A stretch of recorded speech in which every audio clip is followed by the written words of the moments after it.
yourte pour l'été, une yourte pour l'hiver, là, ouais, pas une yourte, enfin, bref.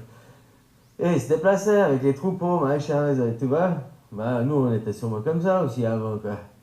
Voilà, voilà, quoi. Moi, je sais pas exactement, tu sais, c'est comme toi, tu dis, les Égyptiens, c'était tous des esclaves.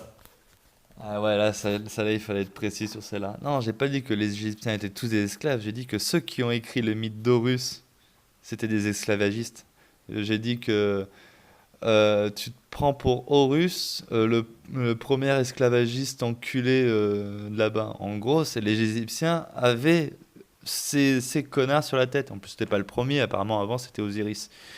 Et ce que je suis en train de dire, c'est que c'est important de... C'est pour ça, tout découle de là. Les écrits, ceux qui ont écrit, c'est des connards. Tous les mythes qu'on connaît aujourd'hui sont des mythes écrits.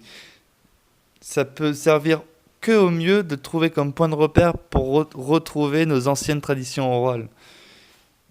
Et la tradition orale, ça vient pas des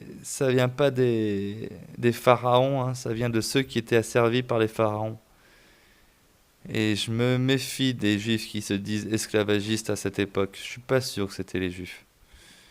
Peut-être même que c'était comme d'habitude, les juifs qui étaient des pharaons et qui après ont inversé les écrits pour dire c'est nous les esclaves au lieu de dire c'est nous les esclavagistes. Voilà, ça correspond plus au bon sens général, je crois.